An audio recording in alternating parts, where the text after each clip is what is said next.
찬양대는 다윗 시대부터 예배를 하나님 앞에 드릴 때 24반차로 나누어진 찬양대는 예배위원입니다. 저는 목회를 해나가면서 가장 소중한 것이 예배입니다. 그러면 찬양대는 하나님 앞에 예배하는 예배위원입니다. 구약에서 예배에 대해서는 레위기에서 예배에 대한 기본을 말씀하고, 출애굽기에서 예배 고프신 하나님의 심정을 토로하고 있다면, 신약 시대의 예배에 대한 최고의 클라이맥스는 히브리서입니다.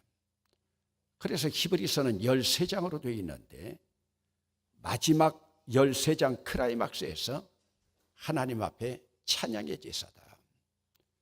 조금 전에 오늘 순서 맡은 분들 예배 순서를 위해서 함께 기도하면서 올라왔지만, 기도하면서도 그 말씀을 했습니다.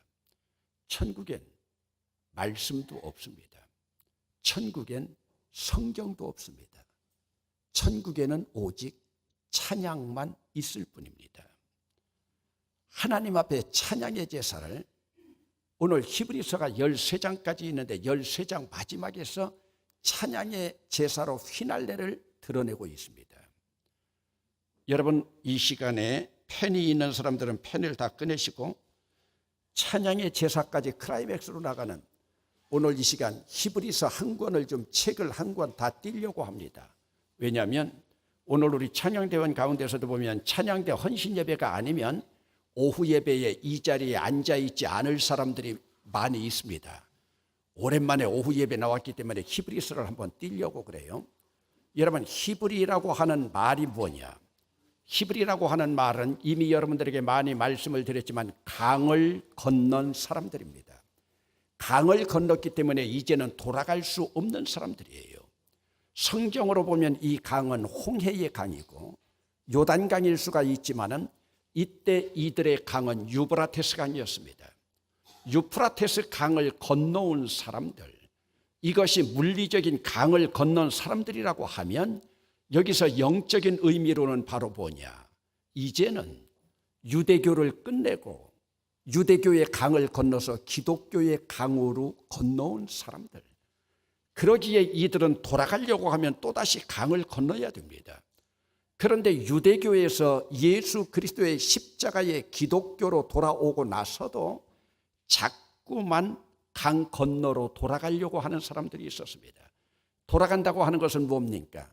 예수 십자가의 복음에서, 예수 십자가의 보혈로 세례받은 자리에서 다시 할례받은 자리로 돌아가든지, 이제 복음에서 은혜까지 맛보았음에도 다시 율법으로 돌아가려고 하던 자들입니다.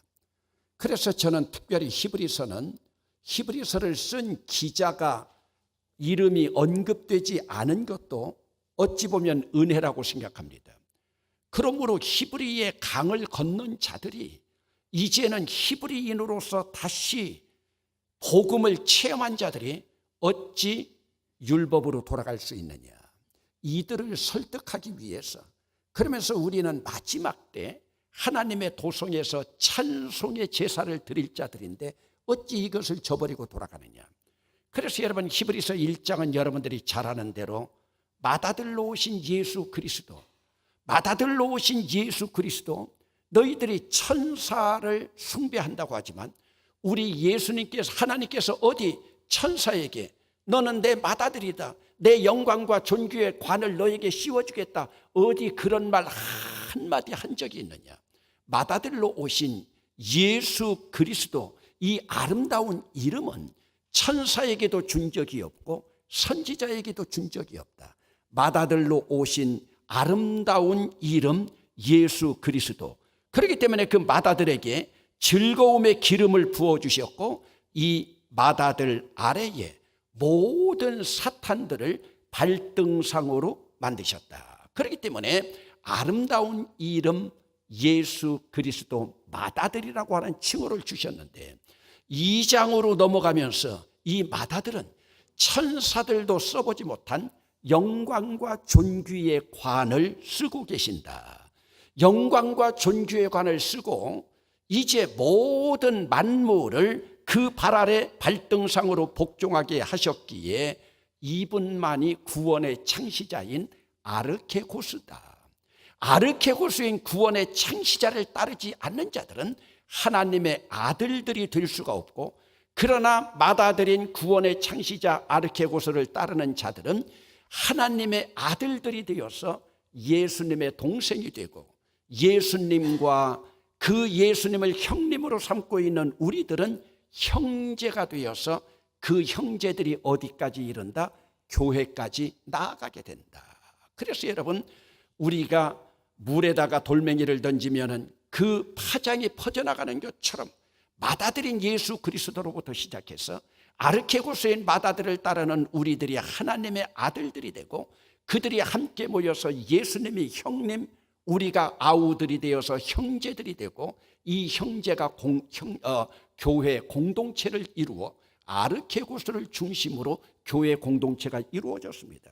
이렇게 교회 공동체로 이루어진 이 신비한 비밀을 하나님께서는 3장을 통해서 함께 교회를 이룬 하나님의 맏아들이신 예수 그리스도와 함께 우리는 함께 하늘의 부르심을 받은 거룩한 형제들이다. 3장 1절에서 말하고 있죠. 함께 하늘의 부르심을 받은 거룩한 형제들로서 오늘 우리는 하나님의 집을 맡았던 구약의 최고 지도자라고 하는 모세보다도 더욱 영광받을 자들이다 하면서, 모세보다도 영광받을 자들, 그러면서 4장으로 넘어가면서 그러기에 우리들은 모세도 들어가지 못한 가나안의 안식에 들어갈 수 있는 약속이 우리에게 남아있는데, 모세는 들어가지 못했지만 여호수아는 그 안식에 들어갔다. 그런데 여호수아의 안식도 아무것도 아니다. 오늘 우리가 누릴 안식을 바라보면, 그러므로 너희들은 안식에 들어가기 위해서 광야 백성들처럼 완고하게 하지 말고, 카르디야, 너희들의 마음을 완고하게 하지 말고 믿음과 순종으로 안식에 들어가기를 힘쓰라. 이 안식은 여호수아가 맛보았다 하더라도 가나안의 그 안식과 영원한 도성인 주님 나라의 안식은 아이들 말을 빌면 잽도 되지 않는다. 그러면서 5장으로 넘어가면서 우리를 안식으로 인도하시는 하나님의 맏아들 예수 그리스도는 구약의 용어지만 신약의 대제사장으로 오셨기에, 신약의 대제사장으로 오셨기에 그분에게 순종하는 자들에게는 영원한 구원의 구원이 되시기 때문에, 대제사장 예수 그리스도 영원한 구원의 근원이 되시기 때문에 오늘 우리가 신앙으로 좀 성숙해서 단단한 음식까지도 나아가자 하면서 6장에서는 신앙의 단단한 음식을 먹을 수 있기 위해서는 신앙의 도의 초보를 버리고, 이것을 또 다른 말로 하면 너희들이 진정으로 주님 나라에서 안식을 누리기를 원하면 도의 초보를 버리고 완전한 대로 나아가자. 언제까지 예수님의 십자가의 피만 머물러 있겠느냐? 십자가 피 너머에는 부활도 있고 부활 너머에는 승천까지도 있는데, 오늘 우리가 도의 초보를 버리고 완전한 대로 나아가서, 완전한 대로 나아간 자들은 오래 참음으로 약속을 기업으로 받은 자들의 본이 된다. 그러면서 7장에 이제 클라이막스로 나가면서 신앙의 완전함으로 나가기 위해서는, 신앙의 완전함으로 나가기 위해서는 너희들이 창세기에 나오는 멜기세덱을 좀 이해해야 되는데, 멜기세덱은 신약의 예수님의 예표이다. 여러분, 멜기세덱이 누굽니까? 창세기 14장에 나오고 있지만은 아브라함이 조카 롯을 구하기 위해서 소돔 땅에 가서 그 이방 왕들과 집에서 기른 108명을 데리고 가서 전쟁에서 승리했습니다. 전쟁에서 승리했지만은 이때 아브라함이 얼마나 지쳤겠습니까? 그러나 지쳐있는 아브라함에게 멜기세덱이 찾아와서 떡과 포도주를 주면서, 이것은 쉽게 말하면 성만찬을 주면서 바로 전쟁에 지친 아브라함을 위로해 주지 않습니까?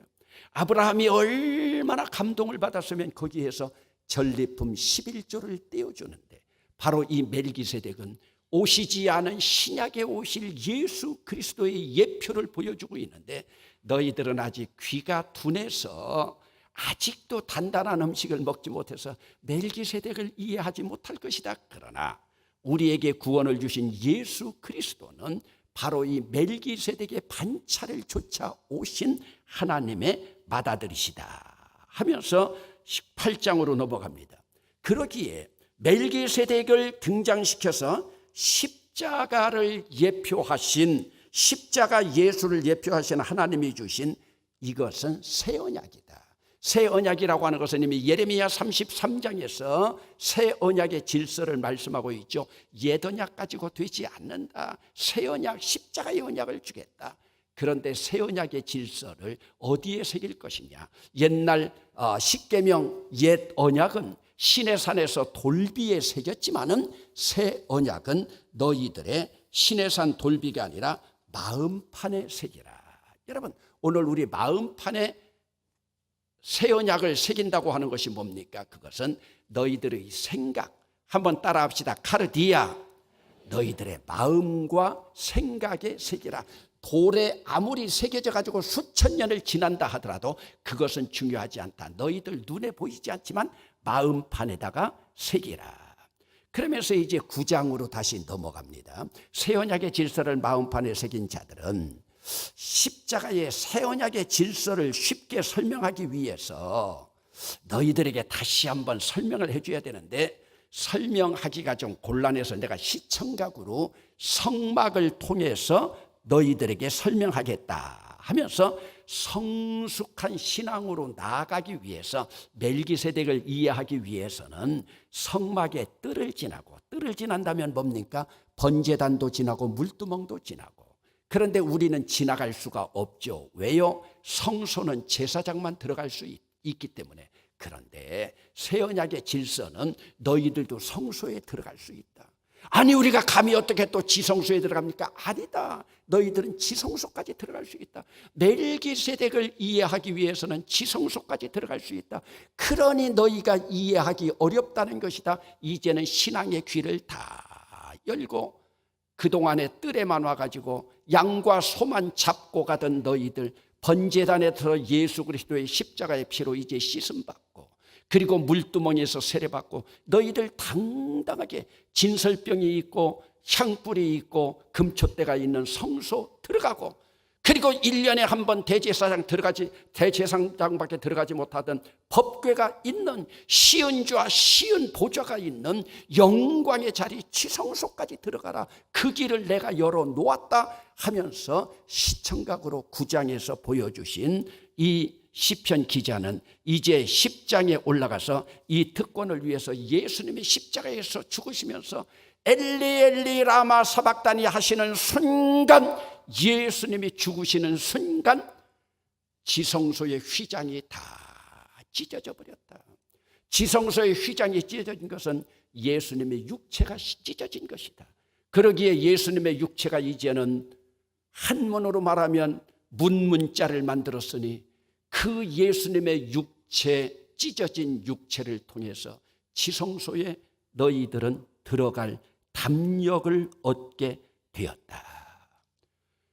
그러면서 11장으로 넘어갑니다. 비록 예수님 오시기 전에 성막시대에 살았던 구약 인물들 가운데 그래도 새 언약의 질서, 멜기세덱을 조금이라도 이해하고 나갔던 자들, 지성소의 휘장이 찢어진 걸 알았던 자들, 그들의 이름이 구약 성경의 아브라함으로부터 시작해서 사사들에 이르기까지 그래도 새 언약의 질서를 살아간 너희들의 신앙의 선조들 가운데 너희들이 본받을, 그러나 그들도 너희들과 비교하면 잽이 되지 않는다. 왜?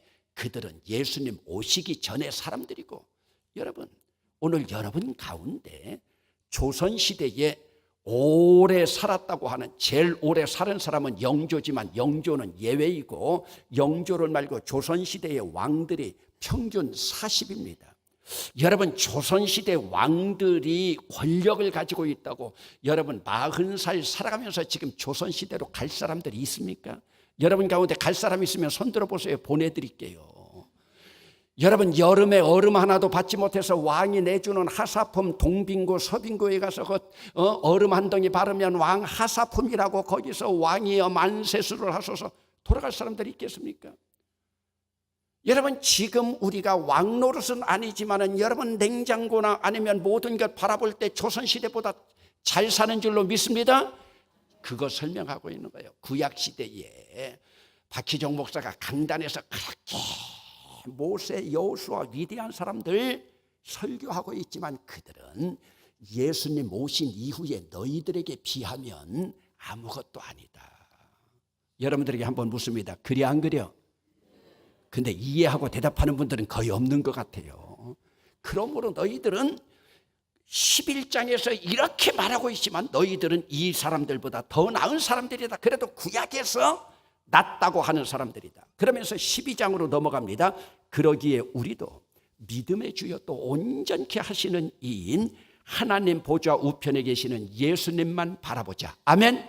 예수님만 바라보자는 거예요. 예수님만 바라보면서 이 세상에서 어떤 징계를 받아도, 오늘 징계받지 않은 사람이 어디 있습니까?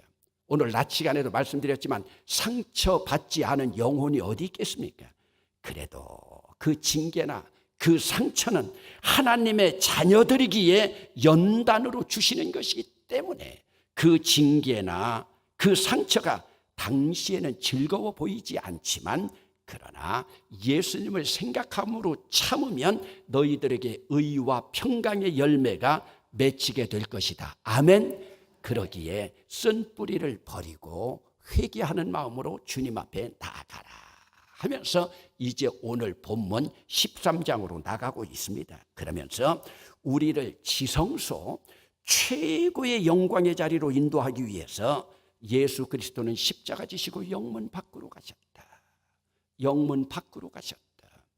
아까도 영문 밖으로 가셨다는 이 본문을 읽는데 무슨 생각이 나느냐.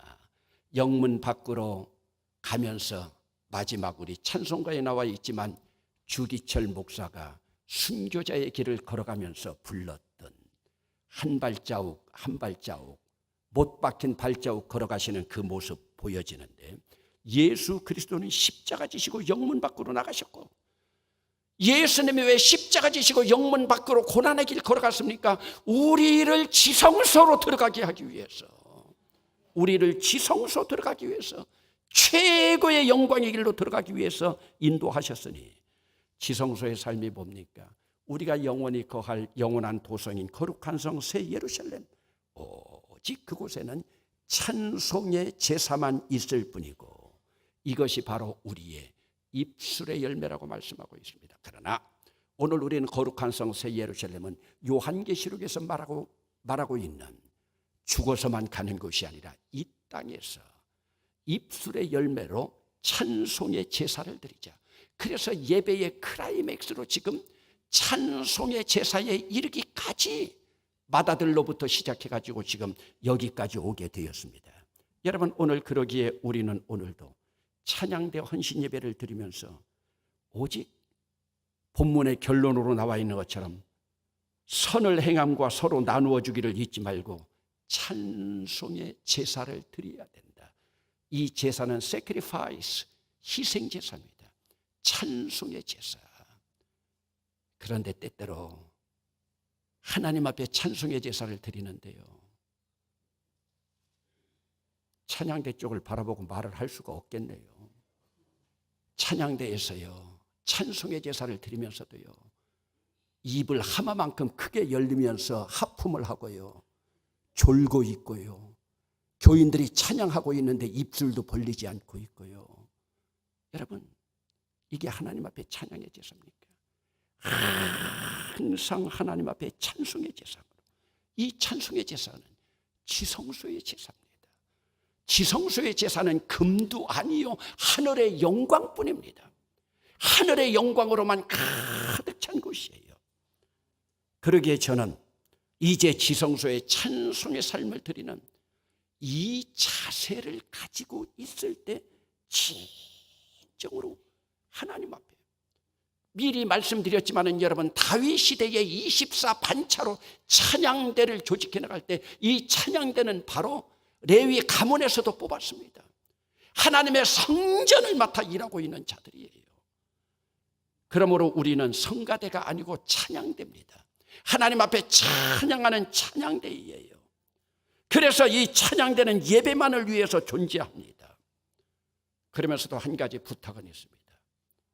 요즘 우리가 하나님 앞에 찬양하다가 보니까요, 너무 전공자 위주로만 모든 게 돼 있어요. 지휘자도 전공자, 반주자도 전공자, 이런 전공자 위주로 나가다 보니까 자기들 전공의 수준에만 맞춰가지고 찬양을 하려고 그래요. 아니요.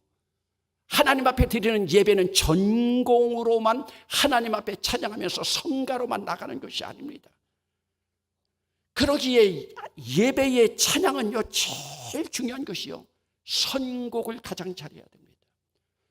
오늘 우리 예배와 함께 선곡이 맞고, 그리고 우리가 파송 찬양으로 하나님 앞에서 이 세상을 향하여 나갈 때는 천진 나팔을 불면서 승리의 교인들의 발걸음이 가벼울 만큼, 여러분 파송 찬양하고 여러분 나가는데요, 며칠 후 요단강 건너가, 여러분 장송곡 불러보세요. 나가는 사람 발걸음이 어떻겠어요? 오늘도 제가 일부러 예배 후 찬송을요 268장을 선택했습니다. 주보를 검토하더니요, 김덕기 목사가요 저한테 전화가 왔어요. 목사님, 268장이 부활 찬송인데 불러도 됩니까? 부활 찬송은 365일 다 불러야 된다. 제가 이 찬송 모르는데요. 그러면 내일 예배 네가 인도하냐? 정성순 권사님 네가 모를 건데요. 정성순 권사님한테 전화해봐라. 음악선생 출신이다. 정성순 권사한테 전화하니까 제가 잘 부르는 노래인데요. 자기 수준에서 얘기하는 거예요. 그러니까 여러분 수준이 얼마나 낮은 거예요. 없어서 말씀이지만 여러분 자기 수준에서 제가 268장 일부러 넣었어요. 왜? 부활절 지났는데 부활 찬송, 여러분 부활의 기쁨의 50일, 그리고 부활 찬양은요 365일 불러야 되는 거예요. 저는 여러분들에게 참 죄송한 게 한 가지가 있습니다. 그건 뭐냐? 장례식에 가서 미래와 소망에 대한 찬양을 하다 보니까 여러분들 머릿속에 이것은 장례식에서만 해야 되는 줄 알고, 아니요. 본래는 장례식에서요 부활 찬양을 불러야 돼요. 아멘.